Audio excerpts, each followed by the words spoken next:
congrats to Murray and Steve and his group. I thought they're a good team that played well.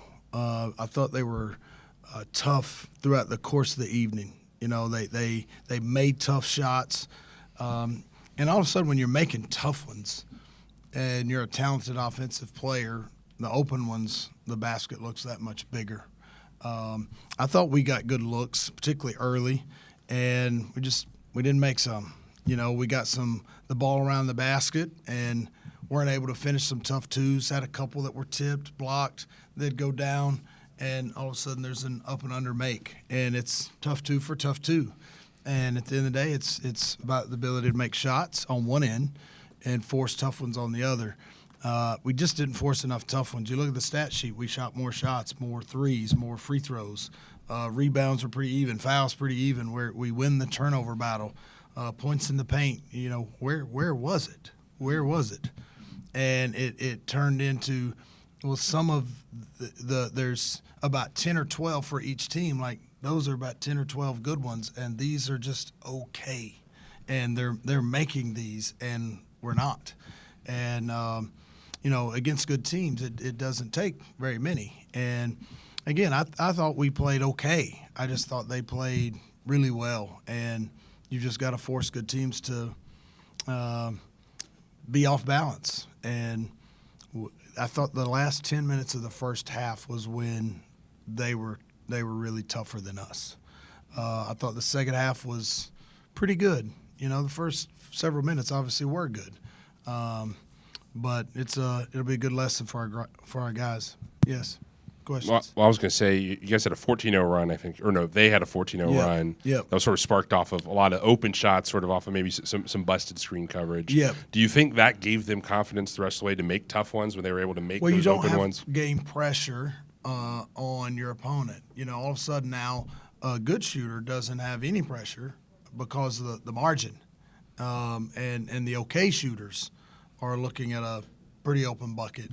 It's different when you're down 7 and you're an okay shooter and you're open from 3. Coach may not want you taking that one, and you second guess it. When you're up 12, that's a little different. And that we just weren't able to put enough game pressure on them. In the second half, we got it to 8 or 9 and gave up I think it was 11 at one point when we gave up back-to-back threes. No, it was 8. Gave up back-to-back threes, and all of a sudden it's pushed right back where it was at halftime. And that's the way the game should have been for the most part. And it was for, the first 10 minutes of the game, the last 20, it was just there was a segment where they beat us. So just jumping off, trying to forge a question over what you just said. Sure. You're not unhappy with your defense? No, I thought we had too many breakdowns, particularly in on-ball action, whether it's a dribble handoff or a ball screen. We weren't on the same page. We tell a lot of our guys, like, once you've made the call, here's what we want to do. But the game isn't a game of perfect. If you've called something different, then the guys on the floor, you got to go execute it. And there were too many breakdowns in that. The point I'm making is when we got it right, they were still able to make some tough shots. And then when you get it wrong and they've got an easy one, that basket looks big. You're making the hard ones when the defense is good. Now, when the defense is bad, you've got offensive confidence, and you're looking at a big bucket. Torrey, Coach just mentioned sort of some of those miscommunications on the dribble handoffs and the screen. What do you think is happening there? Is it just a matter of not getting on the same page, and what can y'all do better in those situations? I think it's more of a talk. Today we went through how it doesn't – Coach Long didn't care if we did it one way or we did another. It's more of as long as we talk, calling switch or chasing, it's more of that right there. Kamari, you've had some success beyond the arc at your stops in college basketball. What do you think this team needs to be more consistent beyond the arc, sort of as a team right now? I think with that it's really about confidence, including me with everything. Like, I feel like it's a combination of confidence and shot quality. I feel like Coach kind of emphasized that after the game. You know, like they took better shots than us, and especially from beyond the arc, we all like took pretty tough ones. Like I had a few good looks, but all of us was taking like hands on our face, you know, step back, stuff like that, and it's like those things add up, especially against a good team. Like if you ain't making those, and you making that's easy ones for them, and they're getting good shots. They're getting high quality shots, and we're not. So I feel like with that, we just got to keep being confident, and we got to get better high quality perimeter shots. Yeah, there just weren't a ton. You think about the threes. There weren't a ton where you felt like it was a nice drive, boom, kick out. He's open three. Throw it in the post. There's an action on the outside. Oop, they messed it up. Inside out three, bang. It was off the bounce or in transition, not quite feet set, not a clean, crisp pass right in the shooting pocket. Our guys are good shooters, but when you don't shoot the same quality as your opponent, then you've got to be exponentially better offensive player. It's a tall ask when you're playing somebody like Murray State.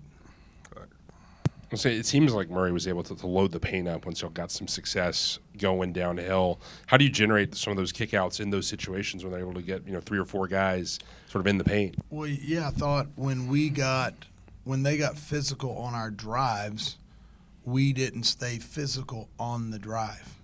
You know, all of a sudden they chest us up or they bump you a little bit, and it caused us to pull the ball back.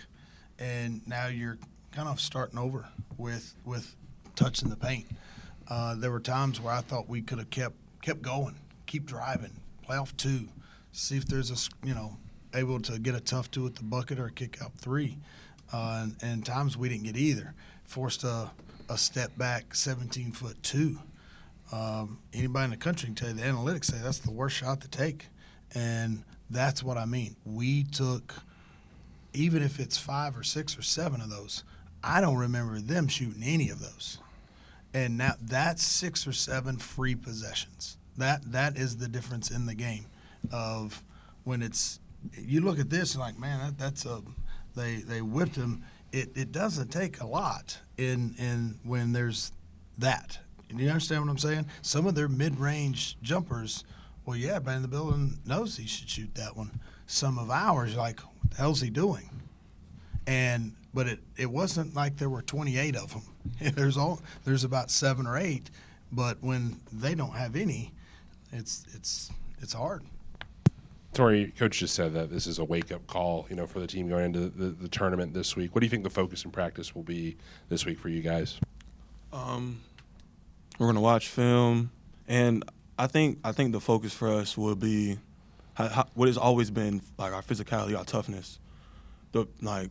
The whole summer, even when we played our scrimmages, even our first couple games, it's always been toughness, playing tougher, being more physical. I know the shots will fall from my teammates. I know I'll hit shots, Kamari hit shots, all of us hit shots. But if we're not tough, then it's going to be a very long season for us. Justin wearing a mask. Yep. It's a broken nose? Yep. How much do you think it affected him? That's a great question. You see where he shoots it from. The other night, the mask that he was wearing, the ball was hitting the mask on his rise up, and so he had to make a little bit of adjustment to keep from on his release. The first several times he shot against Evansville, it kept bopping the mask up, and anybody that's ever shot the ball knows when you just start having to change your shot, even in the least little bit, it affects it. So he's got another mask coming. On order? Yeah, it'll be here in the next day or 2. But So he heard it against Abilene. What was the play? It was against Evansville. It was against earlier in the game? Yes. Yeah. Guy went up to block his shot, and when he came down, his elbow just cracked it. Ouch. Yeah. He'll be fine. It's just, anytime it's just different. You're wearing a mask, and it's your leading scorer wearing a mask who makes shots, and now every time he raises the ball, he's hitting himself in the mask. It's bothersome, and it's hard to get over that. You're telling him just you got to get over it. You're going to just either have to shoot it different or, well, hell, I'm trying to guard this guy down here I got my hands full. and then you go down on the other end and you're hitting yourself in the face with a ball. It's tough. A lot of people have trouble with masks except Batman, I would think. It is, now, Cameron's knee brace also. To me, he didn't seem to be able to jump very well even. Where does his status? He's fine. It's my first time seeing him. You think Yeah, he's he's fine? fine. And he was Just- never a great jumper? Is over. No, he's 100% healthy. I wouldn't say he's 100%. Mhm. You know, he's cleared. He's good. He's medically fine, but in a couple of months, there'll be a lot more pop in his legs. He just you haven't done it for 8-9 months, and now all of a sudden there's wear. He'll just got to build himself back up. Well, when I talked to him in the preseason, he thought mentally was the biggest problem. That Yeah. the worry that if I'm cutting the basket and I'm going Something to may hurt happen. myself again, right? Yep. And once we passed that hurdle, we knew eventually we'll be fine. Guys that tear their knee or something like that, we've had them. That there's hesitation getting back out there, understandably. The last time I did this move, I got seriously hurt, and the last year's been hard.